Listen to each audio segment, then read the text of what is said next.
We're approaching the halfway stage on the SportsMax zone for this Monday. The 19th FINA World Aquatics Championship got underway over the weekend in the Hungarian capital, Budapest. Trinidad and Tobago's two-time Olympian Dylan Carter is among several Caribbean athletes competing in Hungary. Carter finished fourth in the 50-metre butterfly in a national record, 22.85 seconds. The 26-year-old Carter is in the heats of the 100 metres Tuesday and the 50-metre freestyle on Thursday. Joining us now is Carter's former coach, Franz Huggins. Franz is also a former technical director of Trinidad and Tobago's swimming. He's currently head coach of Ransom Everglades School in Miami, Florida. Franz, welcome to the SportsMax Zone. Great to have you on. Thank you for having me. Good afternoon, everyone. Yeah, well, Dylan, from several years ago, Franz, we had identified as a future star in the swimming pool coming out of the Caribbean, just missing out on a medal at the Worlds over the weekend. How satisfied are you or disappointed with his effort there, even though it's a national record, the fact that he didn't make the podium? Yeah, I have to say that any progress is major, especially at the elite level. And, obviously you want to get on the podium. I think that Dylan went there. I spoke to him daily in the lead up, and he went there thinking he would win, which is what every elite athlete should be thinking. So there's going to be a tinge of disappointment, but I think the breakthrough of finally getting up to 23 long was seeing that some of the changes that he's gone through, spending time with Dexter, spending time here with me in Florida every now and then, and just picking up on some small changes that go a long way towards making some improvements. It's really starting to pay off. And I told him before, it wasn't a perfect race in the prelim. We know that the semis, he kind of backed off a little bit because he knew he was confident in making the finals. There are some changes that he can still make. I know that Dexter has already spoken to me about that as well. And I think he's really on course for some major breakthroughs in the next 12 months. Yeah. Can you talk to us a little bit more, Franz, about some of the changes that you're talking about and where he is now in his career as opposed to last year for the Tokyo Olympics? Right. So I think the first thing that he picked up when he made the decision to return to Trinidad last year in September, when he moved to all of his training full-time with Dexter Brown in Trinidad, what he and Dexter kind of cultivated was a way to harness the raw power and speed that he possessed. Dylan had been a natural talent from the moment he stepped into the competitive arena at the age of 12 and can swim anything between 50 and 400 meters and has swum the 200 at elite level. At World Short Course, he was fourth in that event back in 2016, 200 freestyle. Dylan has now started to focus more on sprinting as he's gotten a little bit older. And Dexter is really crafty at helping people determine where their best speed output is in their stroke cycle and helping them to maximize and optimize that while getting themselves back to that propulsive component in swimming as quickly as possible. I think he's done a tremendous job with him in both butterfly and freestyle and doing just that. Question, he's undoubtedly world class, but when we did the Olympics last year, we were looking at the favorites for the short sprint, the 50 meters and the 100 meters. Of course, much hype about Adam Peaty, the Brit who eventually took the 50 meters abreast. What is it that is preventing an athlete as gifted as Dylan Carter from lining up at an Olympics as one of the men with the bullseye on his back, as a medal favorite, not necessarily just gold medal favorite, but a medal favorite? What is it what is the next step that he needs to take? That's an excellent question. And I think that what we also have to recognize, and I think we'd recognize it's most of the linear sports out there, that the guys who are lining up in the semis, much less the finals, those final 8 are all potentially Dylan Carters of their neighborhood, their town, their country, etc. And so what ends up happening is that you have guys who have become completely in touch with what they need to do to be at the top of their game. Adam Peaty, for his part, has been with the same coach for years because they've produced a formula that has worked for him in breaststroke, which is superior to anybody, not just now, but in the history of breaststroke. Caleb Dressel, for his part, he would have been with Jason Catalog at Bowles when he was a high schooler. He moved to the University of Florida with Greg Troy, and it was something similar. He went to a space that really helped him produce.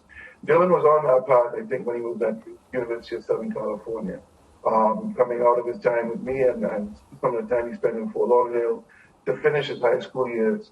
He really was in a position to now move into elite level swimming, I think, under David Salo. When he finished his time at University of Southern California, he was sort of in a state of flux, not knowing where to train, who to train with. And I don't think he necessarily felt comfortable with the training system that he was under, especially in San Diego in the lead up to Tokyo last year. And a couple of things occurred, with the lockdown and quite possibly not feeling comfortable having to make a change so soon in the lead up to Tokyo. He probably just stuck with his guns and said, look, I'm going to ride this out and see what it gives me. And I don't think he was fully confident heading into Tokyo. I think he's regained a lot of that confidence. He's very happy. Dylan does a lot of formulating on his own as well. So even when he's with Dexter, if he goes off, like he was in Mare Nostrum last month, getting some race practice in, he was doing a lot of that on his own. He passed through Florida here in March, and we spent a week together. We did a couple of sessions, and so he's very much an ideas person.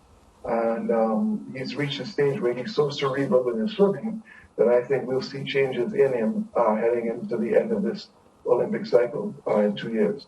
Yeah, we saw several very promising swimmers from the Caribbean at the Olympics. Of course, there was so much expectation, so much pressure on the shoulders of Dylan Carter to do something big, and he did justice to himself in many respects. But the Caribbean wanted more. The question then is this: the funding structure that supports British swimming, and we all know the funding structure.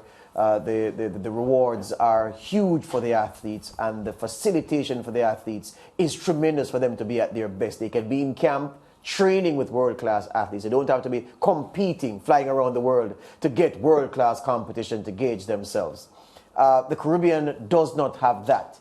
May that also be part of the reason, I could interpret from what you're saying, that could also be part of the reason why this small half step that is needed for us to take to be right and level with the big boys, and that's part of the thing holding us back.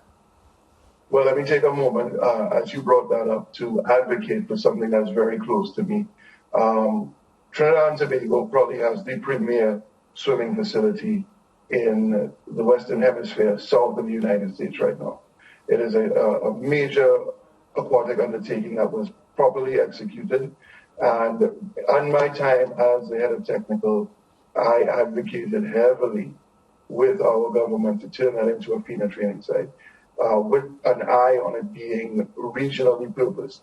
And what that means essentially is that anybody who displayed the potential from our region would have been earmarked to come to that facility, receive the training that they need, and focus on fine-tuning themselves on an elite level.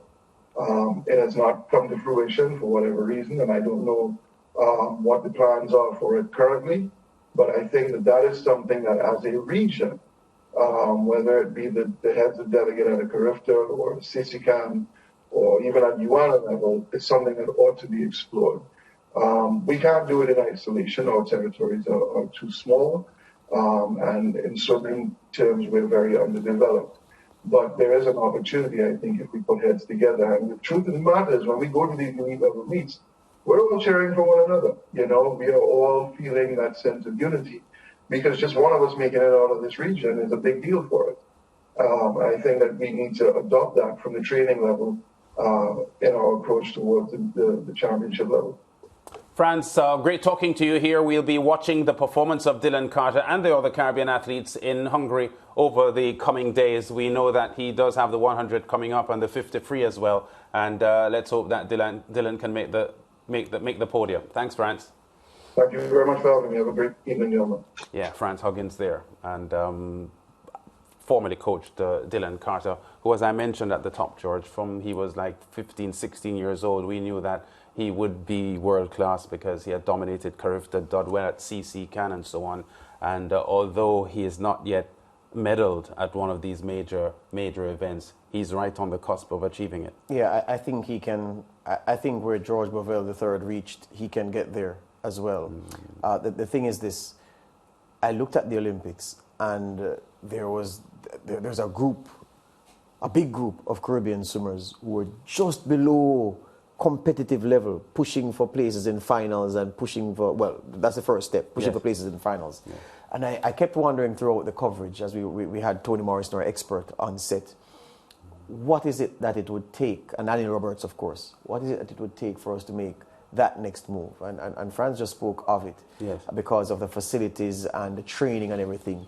I mean, Dylan, it would be interesting to see and calculate how many miles Dylan has to clock up to get the kind of high-level competition he needs to bring him on when he's going to the short course championships or when he's going to major championships like the Olympics, as opposed to a guy like Petey or Caleb Dressel or any of the top Australian guys or the American guys or the South Africans, because they stay home. Yeah. And have that world class. Yes, they're flying all over the world. That must make a difference. Yeah. And the swimming talent in the Caribbean is deep, but there is need now for another push to lift us to another level. Yeah, just to be clear that he has won short course medals, bronze and silver, as Aliyah has, and world champion and world record holder in short course events. But significant, the point made here, that he's back home in Trinidad. Yeah. And the facilities there, as Franz just mentioned, world class.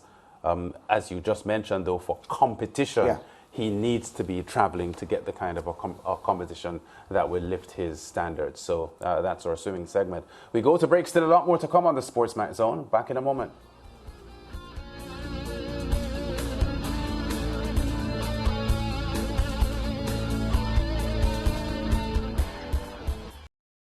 Thank you for watching SportsMax on YouTube. Don't forget to like, share, subscribe, and click the notification bell to stay informed.